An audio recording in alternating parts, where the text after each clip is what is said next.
Kalau bicara soal perbatasan Indonesia, pernah nggak kita bertanya, sebenarnya sudah sejauh mana perbatasan kita dikelola dan dikembangkan? Nah, disinilah peran BNPP RI.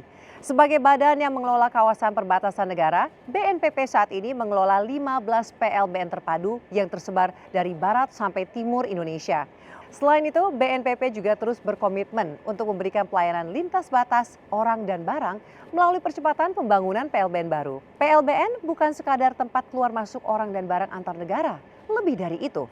PLBN hadir untuk memberikan pelayanan kepada masyarakat, memperkuat konektivitas, menjaga keamanan, dan membuka ruang bagi tumbuhnya aktivitas sosial serta ekonomi di kawasan perbatasan.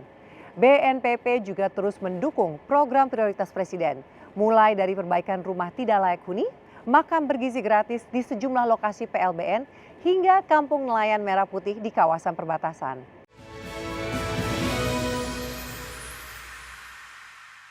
Kembali bersama kami pemirsa, mari kita simak bersama pemirsa pergerakan IHSG pada pembukaan sesi pertama pada pagi hari ini, di mana terlihat IHSG melanjutkan penguatan di 1,03% ke level 6.467. Adapun dari top gainers pemirsa ada Isat, Antam, Bumi, Bian, Cuan, dan PEK. Sementara dari top losers ada MAPA, KLBF, CPRO, Baik, dan juga Ekat. Dari pergerakan sektoral pemirsa ada saham energi yang mengalami penguatan di 2,73%. Lalu dari properti mengalami pelemahan pemirsa di 0,3% dan kesehatan juga melemah di 0,2%. Lalu pemirsa berlanjut ke pergerakan bursa Asia,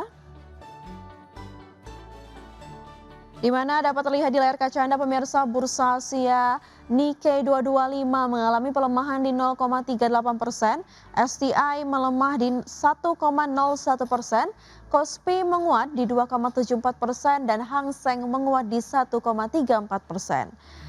Lalu selanjutnya dari saham pilihan analis pada pagi hari ini pemirsa ada TINS, Antam, PGO dan juga SMGR yang semuanya direkomendasikan buy.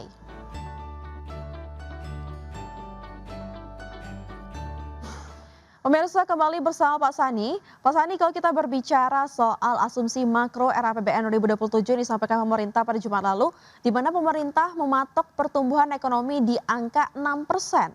Lalu masih cukup realistiskah angka ini untuk dicapai Pak Sani? Apalagi sampai semester 1 2026 pertumbuhan ekonomi masih stagnan ya di kisaran 5%. Ya, kita mengetahui untuk pertumbuhan ekonomi itu dari beberapa komponen ya. Dari pidato Pak Presiden juga kita lihat ada satu proyek yang sudah lama sejak Pak Harto ya sampai terakhir kali ke Pak Jokowi ke gubernur yang lainnya. Itu berkaitan sama Giant Wall. Jadi kelihatannya dari sini saya melihat secara keseluruhan ini terlihat sekali untuk pertumbuhan ekonomi ini akan digenjot ya dari sektor infrastruktur terutama Giant Wall, dan ini akan berdampak ke emiten yang lain gitu ya. Salah satunya pemakaian semen yang besar gitu ya, sektor properti itu akan berkembang gitu ya. Jadi ini pertumbuhan ekonomi selanjutnya saya lihat dari hilirisasi ya, dari hilirisasi dari investasi ya, kita lihat dari investasi BYD sudah sebentar lagi memproduksi ya, sekarang lagi trial untuk produksi di Indonesia untuk mobil listrik ini. Lalu hal yang lain yang mengenai import, selama ini kita tahu bebannya itu salah satunya itu di import bahan bakar fosil ya, minyak dalam hal ini. Ya, ini juga sudah dipikirkan ya oleh Danantara dan yang lain ya, lewat waste to energy sampai dijadikan listrik, lalu geothermal gitu kan, dijadikan listrik dan yang lainnya. Jadi hal-hal ini saya melihat importnya akan menyusut, dan ekspornya dengan under invoicing ya, saya melihat itu akan meningkatkan value ya, value ekspor. Ini yang saya melihat dengan 6% ini untuk target di tahun 2027 ini saya lihat bisa realistis dan bisa tercapai. Seperti itu, Pak. Baik, target 6% itu masih realistis dan juga bisa tercapai, Pak, optimis ya. Lalu Pak Soni kita beralih ke saham-saham pilihan, di mana saham pilihan yang pertama pada pagi hari ini ada TINS ya Pak, yang direkomendasikan buy. Analisis Anda Pak. Iya, Tima, saya mengamati sudah cukup lama. Jadi ini salah satu metal ya yang tidak tergantikan untuk bahan baku solder ya. Kita tahu dari teknologi data center, lalu mobil listrik itu salah satu komponennya itu salah satunya itu timah.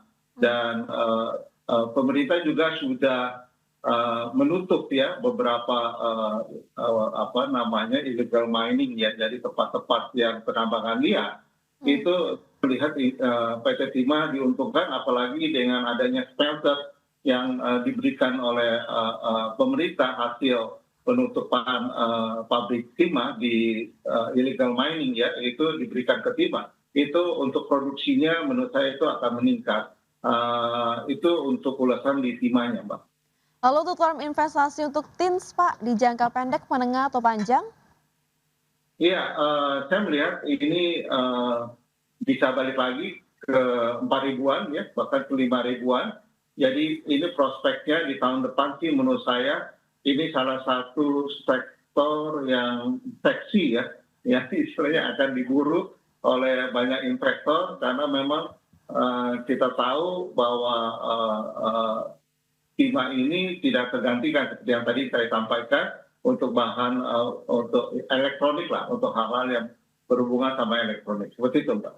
Baik, dari TINS kita beralih ke Antam Pak, juga direkomendasikan buy. Iya, Antam kita tahu bahwa ada produksi nikel dan juga ada emasnya di dalam.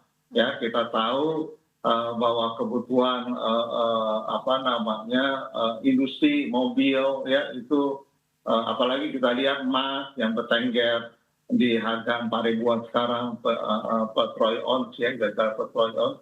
Ini saya melihat ini akan ada impact ya terhadap rencana pemerintah lewat Danantara yaitu pengawasan ada innovating. Jadi ini real. Jadi saya melihat bahwa mulai mungkin di kuartal keempat ya sampai seterusnya ya di tahun depan ini benar-benar real ya pendapatan pemerintah baik itu dari pajak atau harga yang memang apa namanya yang tidak dimainkan gitu. Makanya saya melihat bahwa ekspor Indonesia di tahun depan ada kemungkinan di punya value-nya bisa meningkat. Seperti itu, Mbak.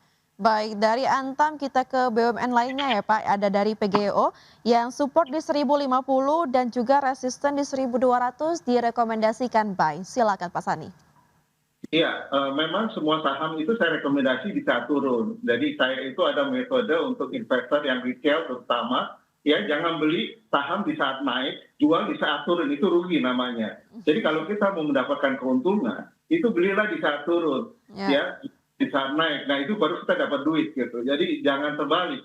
Tapi biasanya investor retail ini FOMO ya, fear of missing out. Jadi takut ketinggalan dia naik terus gitu. Santai aja. Kalau misalnya memang itu kita tidak diberikan rezeki ya udah kita nyari saham yang lain. Jadi mengenai PGO ini sangat menarik sekali.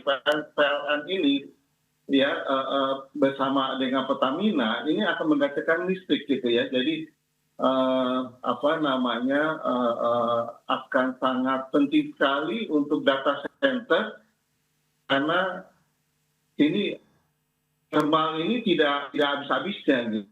Kita lihat bahwa prospek untuk geothermal, apalagi saya lagi menunggu itu perusahaan Pertamina yang lain, yaitu PHE ya, Pertamina Hulu Energi, itu go public, yang 2023 itu ada rencana, go public itu pada saat itu sekitar market cap-nya yang akan kalau IPO itu sekitar 300-an triliun, jadi besar. Jadi ada kemungkinan kita berharap dan antara juga akan melepas saham PHE ini untuk menyemarakan pasar modal Indonesia ke depannya. Seperti itu, Mbak. Baik, Pak. Lalu kita ke saham pilihan terakhir ya, ada SMGR, Pak. Juga direkomendasikan buy. Silakan, Pak. Iya, memang SMGR ini menarik sekali dengan pidato Pak Presiden ya berkaitan sama akan dilanjutkan mengenai Giant Sea Wall. Jadi akan bangun Giant Sea Wall di pantai utara. Ya, jadi saya melihat ada impact-nya terhadap baik pertumbuhan ekonomi maupun pemakaian semen. Ya, sektor properti akan berkembang di daerah-daerah yang akan dibangun Giant Sea Wall ini.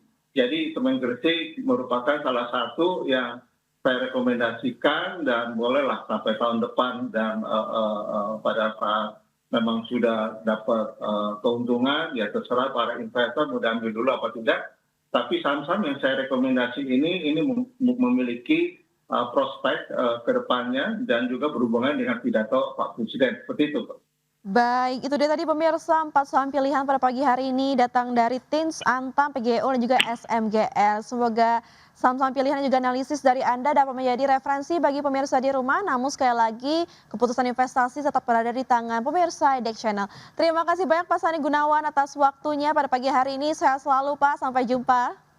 Terima kasih, sama-sama, Pak.